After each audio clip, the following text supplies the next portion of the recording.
Welcome to the podcast, Paul. Thanks. Glad to be here. We're glad for you to be here. So for those who don't know you, just give kind of a brief overview of what you're doing right now with Catalyst and then your church as well. And I figure we'll just run off from there. Sure. I'm Paul Malson. I'm the owner-operator of Catalyst Home Inspections. I also do commercial inspections all around the country.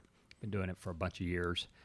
Enjoy it. Enjoy the work. I really feel like I'm providing a good service for my clients, which is really what it's all about at the end of the day. Yeah, that's right. I'm also a pastor, which is my first inclinations, what I've done for 36 years. Man. And yeah, I started when I was 4, so I'm really young. You know? So that's the Good for Amen, you. I started at my first church at 20. Wow. And you know, we moved around the country. I started a church in Pace in 1992, which was our first time in the community. And we were in the Panhandle for 13 years. Then moved to Texas and started a church, and then moved to Central Florida and started a church number 3, and then, and then moved back. Okay. And so this is the 4th and last church plant. It's a lot of work, but I'm an entrepreneur, so I like that process. That's Yeah. good. That's Yeah. good. But I'm also not 20 anymore, so Yeah. that changes that a little more bit. taxing That's this fair. time around. It is. So this is your 4th church plant. Now, how long have you been back in the Panhandle since? We moved back in January of 2014, so we've been here, 14. a little over 6.5 years. Gotcha. And this is where all our family was. This is where our friends were. My kids were born here, and so they all considered it home. Yeah. And at that time, I was actually working for a company out of New York, but my wife was talking to friends and family here in town, and I said, "There's no reason for me to fly everywhere from Central Florida." And you talk on the phone to your friends. So we can fly from anywhere. Yeah. And so we moved back really without the plan to start a church at that point. We knew we would, but we just didn't know when. And that all kind of blossomed within a year. And we were blessed with a facility, which is an amazing story in and of itself. The Moors, the old golf course on Avalon Boulevard. Okay. And it's a beautiful facility, and it's a great story. But once that was secured, it's like, okay, God's obviously doing something, and we need to kind of go with that as well. This is where you're supposed to be. Right. Wow. Okay. Right. So 4th and final church plant. Now, what's the name of your church now that you're? It's Hope Church. Okay. And it's as much a ministry as it is a kind of a traditional church. And we have worship services and all those kind of things. But our focus has always been about taking care of people and meeting the needs and letting God bring whoever he wants to bring. We do some advertising, but very little. You can grow a church like you can grow a business. And I've often thought about that. Yeah. you follow a process. You follow, you market a certain way, you organize a certain way, and we've done that with the other churches. But with this one, we just wanted to just grow the church, and just do ministry, and just let God bring people. Yeah. And so we're very active in the community. We're very, we've helped daughter off a couple of other small churches. We do a lot of homeless ministry. My wife has a ministry that takes care of homeless students in Santa Rosa County. Wow. But you think about that, actually homeless and unaccompanied students. I know, yeah. That's a crazy thing. I know, yeah. My wife and I were talking about that the other day. It's really, it's such a low point, and they keep moving forward. They just keep trying. It's great that you're reaching out and helping people in that. Wow. We had a young man, and when we start working, we're working through the school district, and so we can't know them. We can't know their name. Okay. That makes sense. And so, but we take care of all the seniors, because people will take care of little kids, but they won't take care of the older kids. Yeah.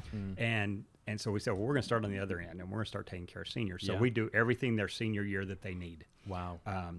Haircuts, clothes, graduation supplies, testing if they're going to do the SAT or whatever. So we just take anything they need, we take care of. Man, wow. That is fantastic. And 2 years ago, one of the young men who was in the top 10 of his class at Milton High School was homeless and unaccompanied. So you think about that. And he was still top 10. Top 10. My mom had to make sure I got up in the morning. You got to go to school. Yeah. It's like, yeah. And but he didn't have any of that, and he's making it. Yeah. He had no home. He had no parents. and he was motivated. Wow. Full scholarship, went to the University of Florida. Wow, And that's we good for helped him. take care of him. Yeah, And so, I'm sure that's incredibly rewarding to see at the end of somebody's senior year, Right. see them move on. And I'm sure not everyone has that level of excellence. Most people don't. Right. But the ones that do, you see your investment in them, and they go do something. Yeah, it's It's rewarding. exciting. Yeah. So and obviously he's going to change the world. I mean, he's got that in him already. wow, yeah, that's quite a story. I mean, Yeah. really, that's incredible. How many seniors per year do you typically work with? Last year we had 19 that were homeless and unaccompanied. Okay. I mean, that's a lot. Well, in previous years, homeless families, the students of homeless families, and the homeless accompanied in Santa Rosa County alone, there was as many as 1,000 kids that were homeless in and that's just Santa Rosa County. That's not Escambia I County. can't believe. Yeah, that. that's a shocking number. And when we first heard that, we just can't let that happen. Yeah, There's a ministry there for sure. Right. And so, and obviously it's the reward is you're doing the ministry. It's not going to, there's no benefit coming back. Yeah. You're not reaching out. You're not, feeding people at a party and then hoping they'll show up at church. Yeah, exactly. These are just people you're just completely Investing serving. into. Yeah. Yep. And this year the numbers are lower than they have been, which is a great thing. Yeah, it is. And but we're just going to continue to do what we do. That's Wow. fantastic. That's I love incredible. And I mean, that's such a. Having said that, what I was thinking about is while you're saying that is, in my head, I'm thinking, okay, you're a pastor and an entrepreneur. Right. You're doing so many other things on top of that, and I want to get into the business side of it as well. Right. But having said that, work-life balance and time management. Like, can you tell us a little bit of what you have learned, maybe mistakes you made over the years, and how you juggle all of those different things? Yeah, I've thought a lot about this since you and I talked. Probably the thing that I wish I had been warned about early on was, you have that drive where you really can go 100 miles an hour for a long time. Yeah. I don't require a lot of sleep, and I function at a pretty high level. But listening to yourself and listening to your own body and going, okay, I'm feeling like I'm worn down. So, knowing you're a little testy, you're a little angry, you're all those things are kind of bubbling, and you're going, why is that? That shouldn't bother me. That's never bothered me before.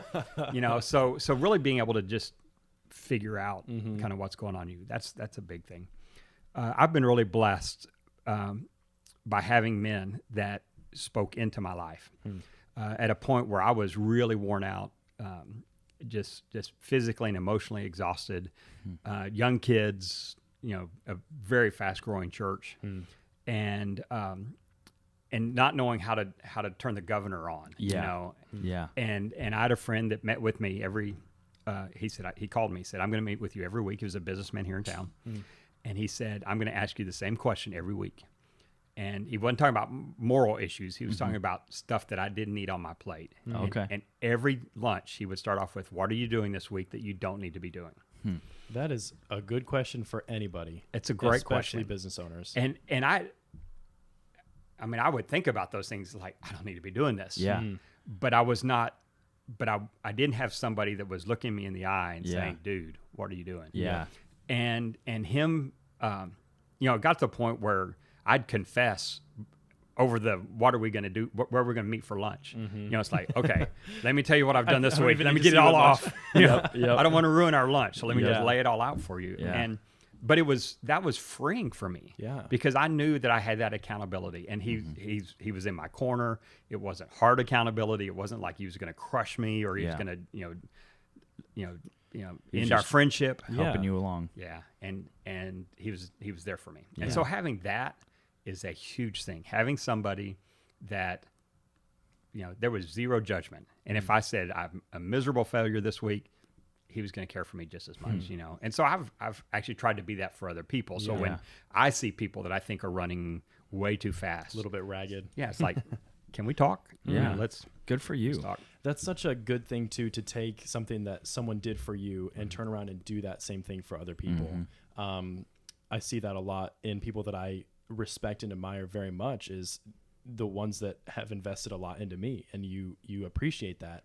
And I can only hope that, someday I'll be able to do the same thing for other people.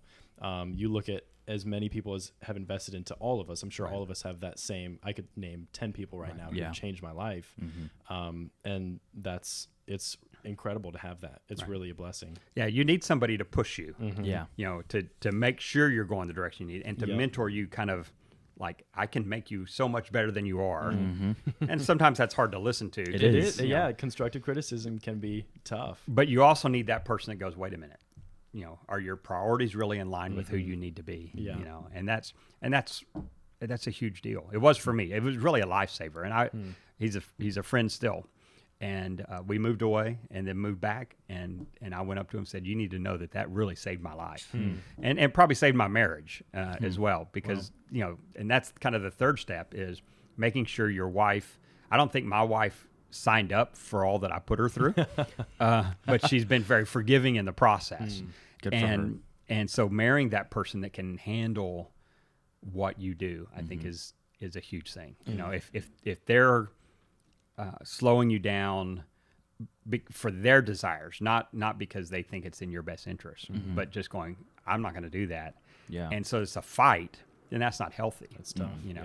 And so having the right spouse, for me, it benefited everything. Oh yeah. Interesting. Now you do marriage counseling as well, right? Oh yeah. As a pastor, right? Okay. Yeah. Marriage counseling, premarital counseling, the whole bit. Yeah. Man, I bet you've got some interesting stories. Yeah. I've had a few. I've had a few that I counseled a bunch, and evidently I should have counseled more, because they didn't survive the process. Man. But So delegation is when you say there's things, what am I doing that I shouldn't be doing? You're talking about delegation. Right. Okay. So any tips for delegation then? Because for those of us, well, I'm sure Danny can attest to this. I can tend to be a perfectionist in a lot. Well, not even a perfectionist, but just very, if I do this, it'll get done. Not even right. It'll just get done in the way that I want it. Yeah. Right. So, And quicker. Yeah. And quick. That's exactly At least right. you think it's quicker. Yeah. But it's quicker to train him to do it. And so he can do it down the road, and I don't even have to think about it. Right. So, what would you tell me in that sense? And anybody who's listening who struggles with the same kind of problem? Delegation is probably the weakest part of who I am, because I'm a generalist, and I think I do a lot of things really well. That's just kind of my nature. As an entrepreneur, that's almost all entrepreneurs. Yeah. Because Wear a lot of hats. you have to when you start. And so when you meld the business world and the spiritual world at the same time, it's just like all over the place. But really, again, it's the key person is that first person you hire that will push you to take a step back and do the right things. I'm very fortunate that one of my early administrators in our church that we started in 1992 comes to our new church.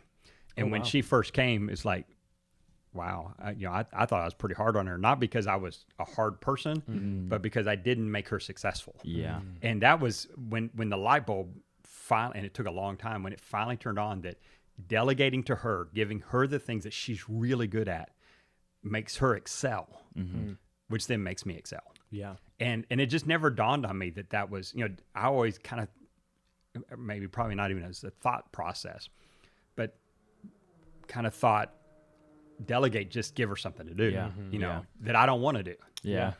And not to realize. He's nodding his head. And not, man, I can make her a superstar. And she loves doing the things that I don't want to do. But I saw it as a way of getting stuff off of me, not making her great.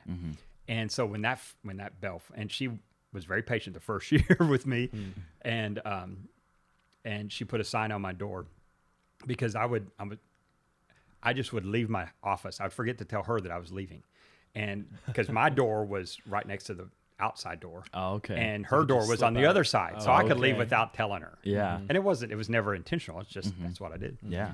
And she put a sign on my door that said, God may know where you're going, and you may know where you're going, but does your secretary know where you're going? And that's good. Okay. You gotta tell. I get it. I get it. Okay. And I wasn't helping her succeed. And now every administrator since then has been really benefited from kind of what the lessons you learned from that guinea pig. Yeah. Yep. And it's so seeing, not only her value, because she was incredibly valuable to me. She was really, and is still, my opposite. She is very detail oriented, very process oriented. I'm a very people person. It's like, get out there and do it. Let's run as fast as we can. And she's going, whoa, slow down. Yep. Let's think about this. And so giving her the tools to make her successful makes us both much more successful. Yeah, that's good. And so I had to change my paradigm on delegation. It wasn't just a delegate, so I didn't have to do it. Yeah. It was, and then, so kind of in between the steps of planting the first church and planting or the second church and planting the third church, I was the executive pastor of a very large church in San Antonio. 30 staff members. It was a big church. Over a lot of people. I was the executive pastor, so I was over all of them except the senior pastor. And we had some really highly talented people. And they would do whatever I needed them to do. They were all very willing, fully engaged. But it was, we want them in their lane, doing what they do best. Yeah. And so, again, not just throwing stuff off to them so that they can do it. Yeah. But really finding out what they do the best. This is how you're wired. Yeah. That's good. Interesting. I really like that. So That's everybody helpful. can reach their fullest potential and then advance as a team. Right. That's good. Interesting. That's good advice for us. It seems like it's kind of like directly correlating with our relationship right now because 100%. we've worked together before, but we've been at this for 6 weeks now. So it's good to hear this early on in our working relationship. Yeah, and that's the thing is, for me, I've been doing real estate for about 2 years now. So I, in a lot of ways, am still figuring things out. And then throwing him into the mix, all I knew is that I'm too busy and I need help. So this is awesome. And I should have called you sooner and asked you that question. Yeah, apparently. Oh man, yeah, I haven't even. Actually, he called me. He called me. He said, "There's some things I need you That's to tell." why he's been doing so well. Yeah, passive aggressive. Right. Yeah. Oh Let's yeah, get Paul on hey, this tell Mike on podcast. the podcast. Yep. That's so funny. Oh wow. Okay, so then let's talk about Catalyst. Right. And then also, I didn't even know that you did. Maybe you had told me once upon a time, but I didn't know that you did commercial inspections as well. Right. Start off with that. Do you still do that? Or? Yeah. So that's actually Okay. where I started. So won't give you the details of the story, but I started that back in 2004, and that was also part of a church plant that I needed a salary, and so a friend kind of set me up. And I'd already supplement. Right. I already built a church, and we'd built a house, and so I started doing some work for CarQuest nationally, and it's kind of, I've done tons of retailers. I've done tens of thousands of inspections all around the country since then. So that's kind of where it all started. I still do a fair amount, and every customer is different. CarQuest, it was about liability in companies that are businesses that they were buying. So, is there liability with the roof, electrical wiring? So it was basically a same kind of inspection, just on a commercial scale.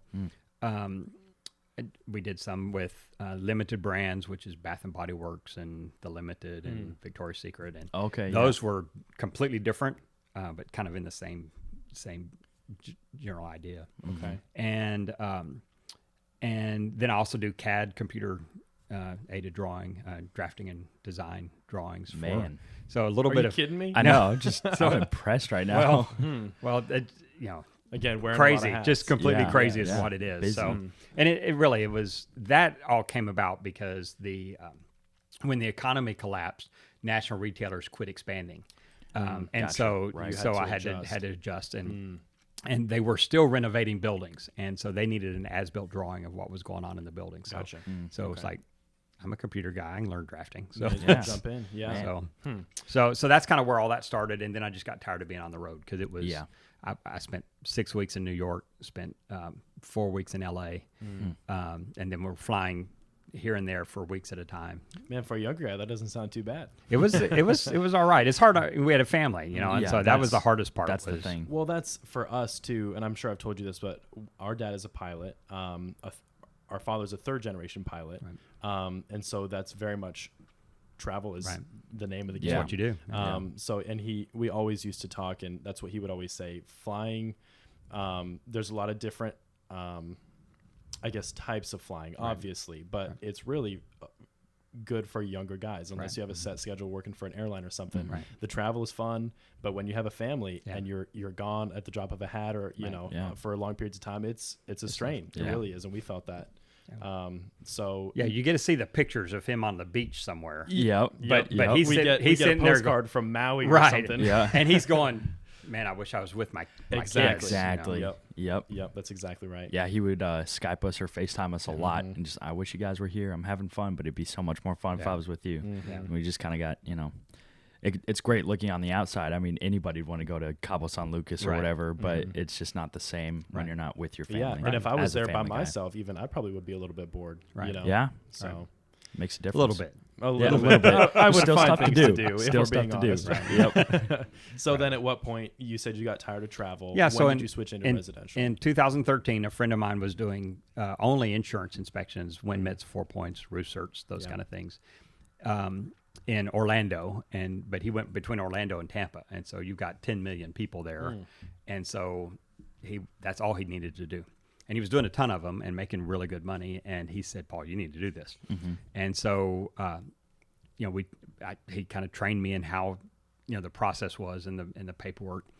And then we chose to move up here. And so up here, there's a fair number of them, but not as many as, I mean, he was doing 10 insurance inspections a day. No, he was. Yeah, he was. That is, wow. Yeah. crazy. And so he was working, 6 or 7 hours. And making $1,000 a day, and at the end of the day, he turned in the reports and he was done. Wow, and it's like, well, that's pretty good. We are in the that's wrong not too business, bad. my friend. Yeah, I can do that. So I come up here and go door to door to insurance agents, and I do 2 or 3 a week. It's like, well, I can't make a living doing that. Yeah. So and it was just numbers down there, and plus he's Puerto Rican, and so he speaks fluent Spanish. That helps a lot. And down there, Especially. everybody was looking for Spanish-speaking Yeah. inspectors. So, I mean, he was in the right fit. He did really well. He's also now a general contractor, so he does a ton of things. Multi-talented. Wow. Yeah. But that's how so you kinda got started. in 2013, I kind of went through training with him, and then we moved up here, and I built the business. I did go door to door with insurance companies every time, and that's hard. That's kind of a whole other part of it. Is even though I'm an extrovert, I'm not like off the chart extrovert. But so opening up my car door, taking a deep breath and going, I've got to give the spiel again. And go in, and you got to be positive and upbeat. And, I know how that feels. Yeah. I am very, very extroverted, like you said, and I would consider myself towards the top of the charts in certain scenarios. But when it comes time to cold call, I did door knocking a long time ago. That's tough, no matter who you are. I mean, it's just a matter of putting yourself out there and facing rejection. Right. Yeah. And really, the rejection is, for a home inspector, rejection is, I already have somebody. Yeah. It's not like they're rejecting you personally. Yeah. But it feels that way. Yeah, it does. You take it personally. It's like, you can leave your card there, but I'm not going to. Yeah. You're never going to hear from me. Yeah, we're already set. Right. So it was, what niche can I fill? It's, if you get in a bind, if you need an inspection today and your inspector can't do it, I'm not trying to take his place. Yeah. But I'm just Doing available. something at the drop of a hat, maybe. Right. Okay. Right. And so that kind of worked. And then kind of got connected with Mark Downey through Troy Alsaker. I did one of his that came off of Home Advisor. Okay. And so kind of connected with them, and then kind of worked my way through the realtors here. Yeah. So transitioning from that, then I did have somebody ask me a question the other day. I posted a story on Instagram and somebody submitted their question. So, and I'm sure this is something you get a lot, like you just said, but how long can you expect an AC unit to last here in Pensacola, and what age should equal a concern? I know that's kind of very broad, but right. So there's a couple of variables. The closer you are to the Gulf, more salt water, the salt air is going to be a part of that for the compressor outside. The number one key is going to be changing the air filter. If you change your filter every month, you don't have to spend $20 on an air filter, unless you have severe allergy issues or something, you need to go to that level. But you change your air filter every month. Your air conditioner can last 20 years. It can last 25 years.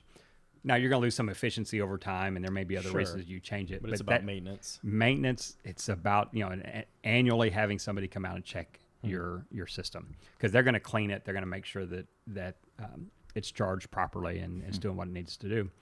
It is all about keeping those coils clean, because the dirt, the dust will eat into those coils and could kill them in 6, 7, 8 years. Wow. So it really is. So when I go into a house, it's been cleaned. They're selling the house. So it's nice and pristine. And you open up the heater base, and the filter's been changed because the realtor said, "Hey, you need to change it. Change that filter." And then I open it up, and it's just full of dust and cobwebs and mold. And it's like, okay, well, so they don't change their filters, So now it's a 14-year-old air conditioner. You're going to have to be looking at replacing it soon. Interesting. So it's nice to know the things that you look for, little clues that you Yeah. find. Well, I learned that the hard way, because I'm actually in the process of closing on my house in Illinois right now, and I don't do inspections in Illinois. Yeah. Well, actually, on that note, Yeah, could that's you? no part in this conversation. And for free. Yeah. No. Anyway, so For pizza, can I get pizza? Oh yeah, absolutely, 2 pizzas. But that was one thing I learned the hard way, was maintenance is important for the bigger things at the house, because I only owned the house for 2 years, but at the same time, looking back, that was one of the biggest things that I wish I had done differently. Sure. It's good to know that. Sure, it's the drip syndrome. Yep. That maintenance is preventing some things from happening. Yeah. If you're adding a little bleach into the condensate line, so you're washing, you're getting all the grime out of there. Every month that's not an issue. Yeah. But 2 years into not doing it, and all of a sudden it's backing up, and you've got hardwood floors that are being destroyed, then it's a huge issue. Oh yeah, So- that's a big problem. Yeah. Costs a lot more than the monthly maintenance. Yeah, that's the thing. That little half cup of bleach is not very expensive. No. Well, that's so many things, though, right? I mean, over time they become Yeah. a problem, when day to day they may not be. Right. That's a good antidote for life. Yeah, that's true. Exactly So, right. okay, when you go to a home inspection, and I apologize if this is way too broad of a question, but we talked about AC, water heater is a big one, foundation, and roof. The 4 big ticket items. Right. What are just some basic things that you look for on each of those things to see, well, maybe this is a little bit of a problem? Right. Because for us, going to inspections or walkthroughs, things like that, for showings, what should we as realtors be looking out for, and what should homeowners be looking out for? Okay, so a couple of clues as soon as I drive up to the property. Assuming that I haven't checked the MLS listing, or I don't really know what I'm stepping into at that point. I haven't pulled the permits to kind of know what's Sure. going on. When I drive up to the property, the first thing I'm looking at is the roof. Period. Are the shingles curled? Is it a 3-tab roof Versus architecture. versus architectural? And is it dirty? Is it look? Most roofs, most shingles have a mildew side that lasts about 10 years. So if it's just black, it's a Yeah. white roof, but it's got all these black streaks on it, well, I know it's probably 10 to 15 years old. So that's a clue. But if I'm also looking at if they're curled at all, it's like, okay, I don't have to get on the roof to tell you that this roof is going to have to be replaced. So if I'm a realtor, particularly if I'm a listing agent, I've got to prepare my client with, you're going to probably have to replace this roof. And I know you don't want to spend $18,000 on a roof, but you're going to have to. So we got to price the house that way. But also, you may have to negotiate that, because it's going to be an issue. So it's that first visual clue of kind of what's going on in the house. And if, from there you can kind of make are the windows clean? So if the windows are clean or in pretty good condition, then they've probably taken care of their air conditioner, But the other big kind of picture item when at least when I'm looking at a home, every decade, give or take a few years, has issues that are going to show up, and unless they've been remediated. So 66 to 76, it's aluminum wiring, and so if I know that this is a 1970 home, mentally I'm already going, I've really got Electrical, maybe. got to really look at this, and I've got to prepare my client that this may be an issue. And there's also ways, I think part of my job is education on how to resolve this in a way that they can still get the house if they like the house. If the financing works, and I try to tell them really is all about the financing. Because you can have a horrible house that you can afford, you can make it into a beautiful house. But if you have a beautiful house you can't afford, well, then you're in a really bad place. It's a tough spot. So I try to educate them. It's like, okay, so we've got aluminum wiring, but there's some things that we can do, and of course the seller would probably need to get that taken care of, but it's not a deal killer. Same thing on a roof. Try to educate them that way. But so 66 to 76, you're looking at probably electrical concerns. Before that, also electrical concerns, but that's just because it's getting older. Sure. In the 80s and 90s up to 2004, it's polybutylene plumbing. And so I'm already thinking about that, making sure that I'm checking every possible place I can. After 2004, companies out of business, it's not going to have poly plumbing. They have other issues, but not that. Okay. And so I'm trying to prepare myself as I go to a house as to what I need to, the conversations I need to have with my client, but also making sure that I touch all those things that are going to be issues because of this house. Yeah. If it's a house that's from 2004, 2005, well, we probably have an original roof. It's 15 years old. Yep. So that may be a concern. Plus, it's because I deal with insurance companies all the time. It's also an insurance issue. And so the roof may be decent, but I know that in year 15, an insurance company, and there's some that at year 15 they'll quit writing policies. Yeah. Yep. And then generally all of them will at 20. So it's just about preparing your clients. Like the roof is really in good condition. I know the seller is going to say this is, I've had somebody up there and they said it looks great. Yep. It's like, but there's another side of this. If you can't get it insured, Yep. that's a whole different deal. That's the thing. It's the same. If the roof is in bad condition, needs replaced, or if it's old enough to where the buyer can't get insurance, you can't sell it either way. Right. It's the same issue. It's a tough conversation to have with the seller, but it's good to have up front when you do the listing appointment. Yeah. And it's tough when you don't, because then you got to hit them with that bomb and they think they're getting 10 grand extra when they're not. Right. Yeah. Right. And there's always, I try to work with, and again, my job is, that's really your job is to have that conversation. If you're the buyer's agent, having that conversation with them about, here's ways to work it out or whatever. But I just know I'm giving them the shock. I'm the one that's dropping the bomb on them and saying, the roof's got to be replaced, and they may push back and not want to pay for it. Yep. But there's ways, and I try to help them understand that. Go ahead and raise your offer to pay half of it. If they won't pay for the whole thing, raise your offer $5,000 or whatever half is.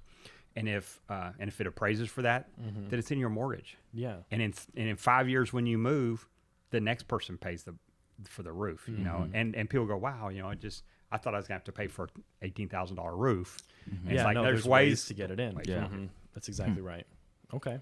And then as far as, and I don't want to bore anybody or be too detailed, but water heaters, is there anything specific to look out for there? And then foundational problems. A lot of times when you're looking at houses, you see cracks maybe around window sills leading up to the ceiling or things like that sometimes in foundations. When does that become a problem? Yeah. Right. So almost everybody that I do inspections with, when they walk into a garage and see a cracked garage floor, they assume that there's a foundation issue, even though that's separate than the foundation of the house in most cases. But if you have cracks going up walls, if you have bricks that are cracked, not just periodic mortar cracks, but if they're horizontal diagonal cracks through the brick, then you've got something that's got to be addressed. You've got some settling somewhere, and it could be relatively minor. It could be that the mortar itself just needs to be repointed, and it's not that big an issue. But it's always a good idea to get a professional foundation person to come in and do it. I'll give you an example. I did a house in Pace in Stonebrook, beautiful house. In the kitchen, which had a section of the flooring in the kitchen was brick. And it was beautiful, and it was very tastefully done. And there was this massive crack in these bricks. Oh, no. And that's exactly my thoughts. Like, this is a problem. And the seller shows up while I'm doing it, and it's like, can you tell me what's going on here? And she said, I don't know. And so of course, and it's right in the middle of the house, so there's no way for me to inspect it otherwise. So we got a foundation company that's, I think, the best in town to come out and look.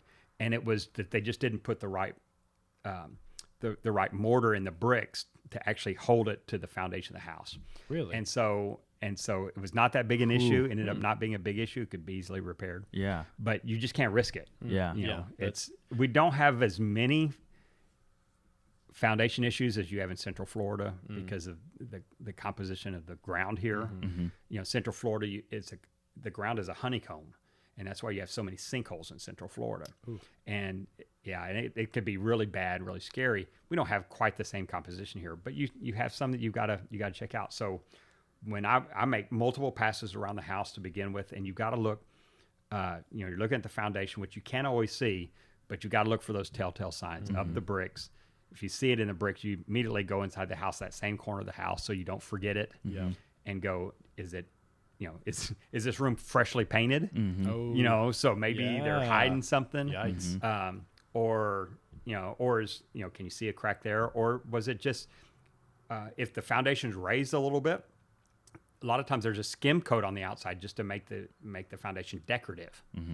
And so a lot of times that'll crack off and people think, well, that's just a foundation issue, but it's just cosmetic. Okay. Gotcha. That's good advice. That's really good advice. And that's things, again, that we can use to look for. And that's really, really helpful. Those are things any home buyer should know. Agreed. Really. Yeah. Okay. Well, you will after like your third purchase. Yeah. Fair enough. Yeah, that's exactly right. But it's good to know for your first purchase. Right. Yeah, that's right. Okay. So switching from home inspection stuff, what do you do in your free time? What do you enjoy doing? What's your favorite hobby? What's your favorite? Do you like to sit down and watch movies? What do you do? So historically, I'm a sports nut. Okay. I'm a Texas boy. I know y'all Chicago kind of things. So there's no real affiliations there. No, not, we're not St. Louis. Well, St. Louis Cardinals could be a problem too, but that's okay. Yep. So I won't tell you. I was going to say that too. I won't tell you that I grew up as a Houston Astros fan because now they're like the evil of the world because that would be bad. But so I won't say that. But now everybody just turned off, so that's all right. So either that or thank you for listening. That's right. Although people like you got to have good and bad. You got to have good and evil. That's true. Yeah, that's right. So maybe that's the evil side. To have good, you have to have evil. That's right. So it's that balance. Yep. So, I love playing sports, love watching sports. Okay. Play tennis. I wanted to be a professional tennis player. Really? Growing up, that was kind of the deal. And tore a knee, and that pretty much ended that. But the I was pretty, I was decent back in the day. But the really free time that I have now is 3 grandkids. One is not here, so we don't get to see her as much. She's a newborn, but we've seen her twice since she's been born this summer. So that's wow. That's fantastic. Where are they? Are they close? They're in. Well, the third is in Wichita Falls, Texas. So she's. My daughter married an Air Force man, and so they're at he's an instructor up in Shepherd Air Force Base. Gotcha. Okay. And they're doing great, but that baby's there, and that's very sad for us because we don't get to spend time with her. But with today's technology, you can see them. We watch her in her crib. There's a crib. There's a crib app. Wow. Yeah, so that's crazy. So that's just crazy. So and then the other 2 live in Milton, and so that's awesome. So my son and daughter-in-law live in Milton, and so we get to see them generally as much as we want to see them. That's awesome. That's really nice. Frequently, and they spend the night, all that kind of stuff. And so that's fun. Cool. Whatever free time we have generally is spent around family, and the benefit is we can go spend at the beach or they can come out of the house and hang around. Take the family and go do fun things. Right. Yeah. Absolutely. That's good. That's good. Okay. 3 grandkids. 3 grandkids. I can't believe you're that old. I'm telling you. You start young. It's at 4 years old apparently. That's the starting number for everything. Grandkid and pastor to church at 4. That's right. At 4, yeah. When you're talented, you could do this. No, when you're the greatest of all time. Yeah. Yeah. We're not recording that, right? That's going in. There's some people that's going in. Yeah, some people at church will start to comment. I'm sure. I hope they do. Yeah. I really hope they do. You can tell me about it later. I'm really blessed. I've got great kids. They've been. Our mom does too. Yeah. Well, I kind of figured. Just they're. I think well grounded. They've had to chart their own course in life, and it hasn't always been easy for them. Yeah. They're preacher kids, and their expectations of that has not always been completely kind to them. But they've worked their way through it, and they're upstanding adults, and they do great things, and they raise great grandkids. So that's fantastic. That's great to hear. Yeah, that was gonna be one of my first questions, but you kind of answered it over the course of our beginning of our conversation. Was how do you balance everything? Because I've known a lot of preachers' kids who struggled with that, with the family time, and that's just with pastoring a church, let alone running a business on the side. Yeah. It's not always been easy. My daughter is very compassionate, and so when she was young, and I'd go to the hospital or I'd go to the funeral home or whatever, she was with me. So even That's as great. a 5-6-year-old kid, she's going to hospital visits with me because she time with you while you do. Yeah, and she was just really good at it. She is just naturally a very empathetic person, and that's good. And so we spent a lot of time, together that way. And then my son, he was a sports kid too, so was always a dad coach on his teams, or coached one year. I was the coach. Only one. Oh, wow. And so, which was dealing with, the kids were great. The parents were something else. But, but that's what I've heard. It was kind of crazy. But so I wasn't playing as much tennis. I wasn't playing, in fact, I was playing very little. Playing a little golf, but not much, because there just wasn't enough time to do all the things, You got to pick and choose. Yeah, absolutely. What's important to you. Yep. Okay. It's good that you had that good connection with your family, though, to maintain and something in common. Yeah. And they've stayed here, and you get to still see them now. So that's great. That's fun. Yeah. Well, I appreciate you jumping on here. Where can people find out more about you or the business? Do you have a website? Or Hope Church? Sure. So Hope Church is, the website is floridahope.org. And the Facebook page is Hope at the Moors. And it's Moors. And we have church at 10 o'clock on Sunday mornings. Actually, we're doing 2 services right now because our building was damaged in Sally. Lots of water in the building, and so that's all in process of repair. Yeah. But it's 10 o'clock. We're at 3220 Avalon Boulevard, which is the big golf course, the biggest building on Avalon Boulevard, just 1 mile north of I-10. And we've got a great band. If you like praise music, although we do hymns and we do a lot of stuff. I've got just a very talented group of people. Yeah. And then the home inspections, the website is forcatalyst.com. Catalyst. For the number 4. Okay. Catalyst.com. And and you can also Google me. I get a fair amount of phone calls just from people. Yeah. You can Google me. Fantastic. Well, we'll try and send some traffic or business your way. Yeah. I'm sure you will. Awesome. Well, Paul, I appreciate you being on the podcast, and maybe we'll do this again soon. Yeah. You've been a good guest. So yeah, we appreciate you. It's been a blast. So. Awesome. Well, I'm glad.